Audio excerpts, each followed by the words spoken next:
చాలా తొందరలో తప్పకుండా శేర్లింగంపల్లిలో ఉప ఎన్నిక వస్తుంది. మోసం చేసిన వాళ్ళను లెక్కబెట్టి మడత పెట్టి తప్పకుండా మళ్ళీ ప్రజల్లో వాళ్ళకు బుద్ధి చెప్పవలసిన బాధ్యత మన మీదనే ఉన్నది. ఎందుకు పోయినావు ఎందుకు పార్టీ మారి అంటే సమాధానం లేదు. ఇద్దరు బీఆర్ఎస్ ఎమ్మెల్యేలు కొట్లాడుకున్నారు, మమ్మల్ని అంటుర్రు మధ్యలో అని శ్రీధర్ బాబు మాట్లాడుతుండ్రు.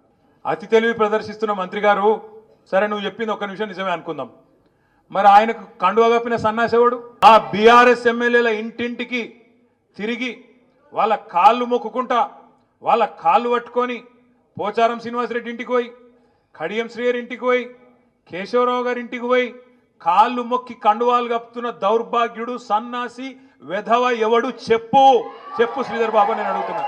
మనమేమో మనోడు కాదనబడుతుంది, వాళ్ళేమో మావోడు కాదనబట్టి పాపం ఏం చేయాలి, ఆయన బతికియాలి, అట్లా అయిపోయింది.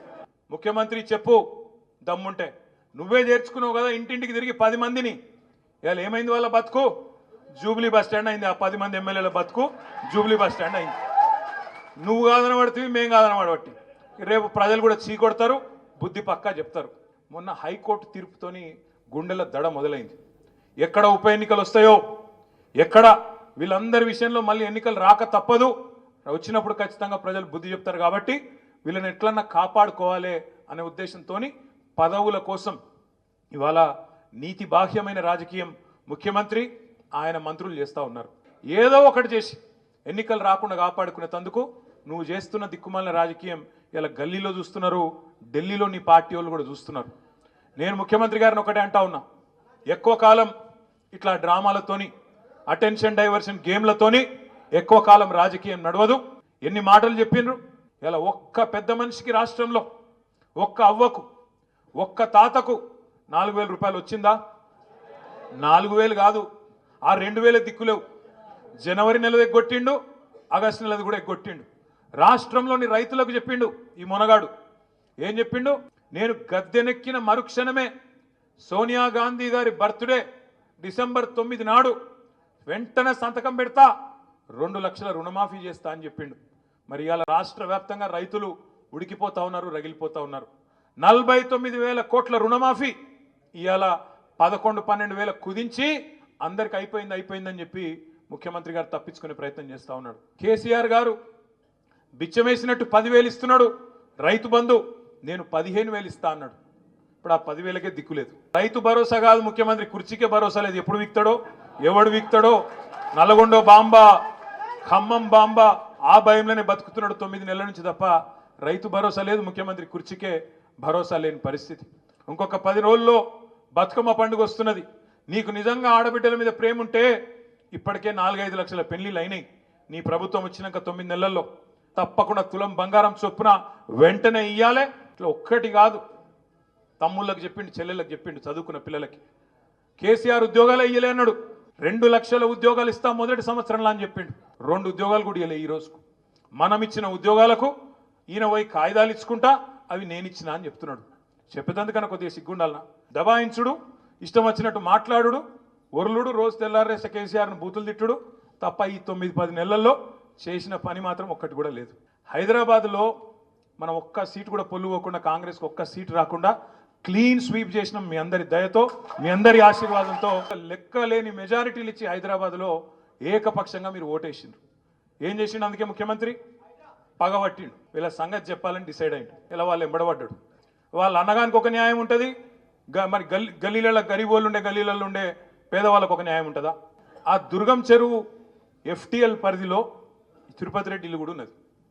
తిరుపతి రెడ్డికేమో ఆయన ఇల్లు ముట్టుకోవాలంటే ఆడ చుట్టూ పోలీసు వాళ్ళు రక్షణ, ఆయనకు మొత్తం అంగరక్షణ. అందుకే తిరుపతి రెడ్డి ముట్టరు. ఏం చేస్తారు తిరుపతి రెడ్డికి?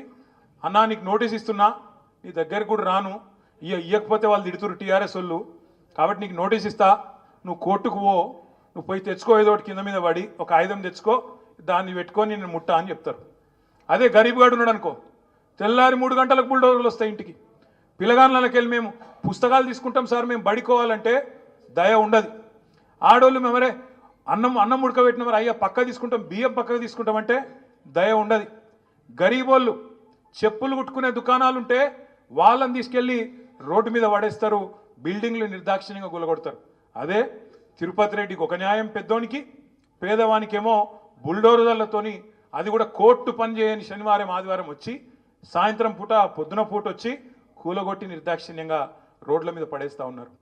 10 ఏళ్ళు మనమేమో పాలిటిక్స్ ఆఫ్ కన్స్ట్రక్షన్ చేసినాం, మనం కన్స్ట్రక్షన్ చేసినాం, ఈయనేమో డిస్ట్రక్షన్ చేస్తాడు. దాదాపు 10-12 వేల కోట్ల రూపాయలు ఖర్చు పెట్టి వాటర్ ట్యాంకులు కట్టినాం, ఫ్లైఓవర్లు కట్టినాం, అండర్ పాస్లు కట్టినాం, లింక్ రోడ్లు వేసినాం, కొత్త రోడ్లు వేసినాం, అదేవిధంగా ఇండ్లు కట్టినాం, 1 లక్ష డబుల్ బెడ్రూమ్ ఇండ్లు కట్టినాం హైదరాబాద్లో, ఎస్టీపీలు కట్టినాం. ఇట్లా మంచి పనులు చేసుకుంటూ మనము మంచి పనులు చేసుకుంటూ పోయినాం. వీళ్ళు ఏం చేస్తున్నారండి? ఒక్క పని మంచి పని చూపెట్టండి నాకు ఈ 9-10 నెలల్లో హైదరాబాద్లో.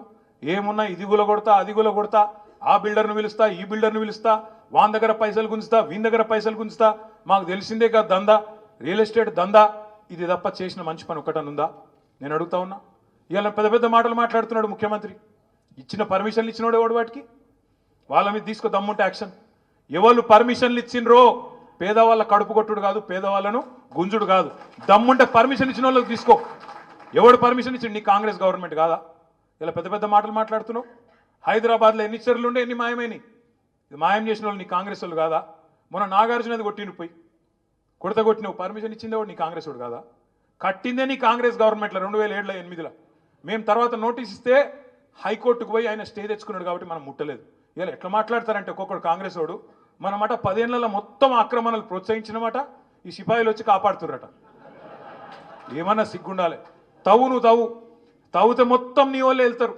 కుంభకోణాలు లంబకోణాలు చేసిందంతా నీ కాంగ్రెస్ వాళ్ళే వెళ్తారు.